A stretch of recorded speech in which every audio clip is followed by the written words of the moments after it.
22 senedir kiracıyım. Bütün varımı yoğumu koymuşum oraya. Yani 40 sene daha yaşar mıyım, yaşamam bilmiyorum. Altınlarımı bozmuşum, borç etmişim. Ne yapabilirim artık ben? Çocuklarım çalışıyor, onların birikimini alıyorum, biriktiriyorum. Bu dairelere koymuşum. Niye bize öyle yapıyorlar?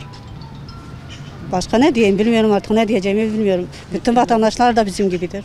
Üyeler de bizim gibidir. Bizden ne istiyorlar? Bir çare bulsunlar artık. Evimin yıkılırsa havalar ne olur? Facia olur, kavga olur. Her zaman evde sorunlar çıkacak. Sorunlar da büyüyecek, tartışacağız. Şimdiden de eve gidiyorum, suratım asıktı. Çocuklarım diyor, niye öylesin anne?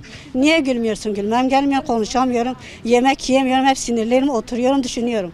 Kaç gündür ne yemek yiyebiliyorum, ne iş yapabiliyorum, hiçbir şey yapamıyorum. يعني أما غدوري تسمع بناي ما خرات كوقت هي قاتك دقات ما بلا خراكنا فيستيكم أخوينا أخو خستي وخلص بيد بمي خراكن أم خراكن مي هاركون من سوقا رازين بس فيصل شغلنا حتى حقي دايرك ما كريتي أو دايرة جي سرسري ما تخرابك خدي ناطرسن يعني قيجداد دمير تني يعني قو خرابك جما سرسري ما ده أمي هارو كدري مل كرازين يعني بس فيصل أزلامي ما شغلي حتى ما أقول لك خينيش غير كريتي ما لا ما خرابيه ما ده هي تنبل ما بلا خراكرنا ننا ها خلاص بيام كتيني تبي وري خيني ومستروت خرابكن يعني خديجي ولا قبولناك ها خدي تعال جي بيتك قبولناك السري ما دي يعني أمي الكبن أمي هذا السوقاق مزاركي خدينكو أو خيني ما سري ما خرابكن أمي خبكو جاري كير تشتري بلا ببر جاري كير نجي جاربه yani. Yani gerçekten perişan olduk. O kadar mağduruz ki kendimizi hiç kimseye ifade edemiyoruz. Belediyeyi arıyoruz. Ya Batman Belediyesi'ne mesajlar atıyoruz. Hiçbir şekilde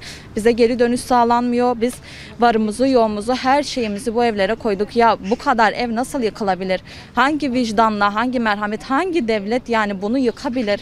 Yani gerçekten insanları, devleti anlayamıyoruz. Güya insanları mağdur etmiyorlar. Güya halkları için çalışıyorlar ama hiçbir şey yok. Sadece göz boyama.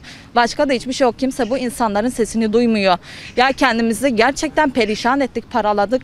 Kimse niye bizim sesimizi duymuyor ya? Çocuklar perişan oldu, biz perişan olduk. Ailelerimiz, annelerimiz yani anaların hepsi perişan oldu. Kimsenin hakkı yok bunu yapmaya. Ya demiyorlar mı illaki kan mı dökülmesi lazım? İllaki kan mı dökülecek? Kan dökülünce mi her şey düzelecek?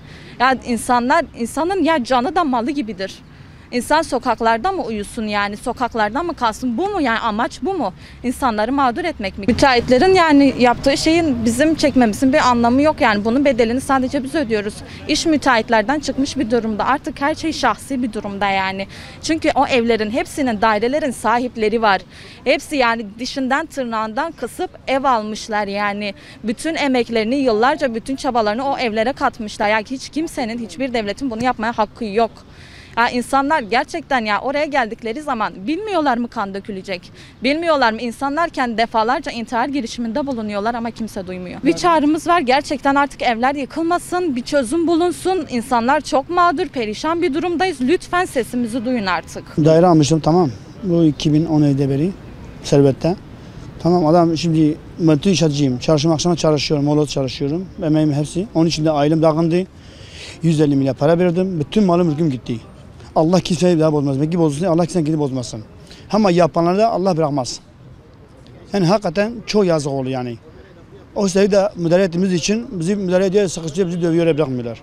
Hakikaten malımızı, hakkımızı istiyoruz. Bu yakınlaşma bir daha yakınmasınlar.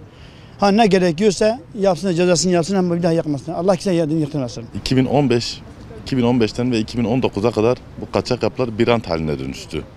Bütün müteahhitler yani resmi yapan müteahhitler de kendi resmiyetini bırakıp arsa tapulu bina yapmaya başladılar. Biz de bunun aslında bu kadar yasal olmadığını, bu kadar da problem çıkacağını hiçbir zaman zannetmedik. Ve yaptığımız ilk binaydı.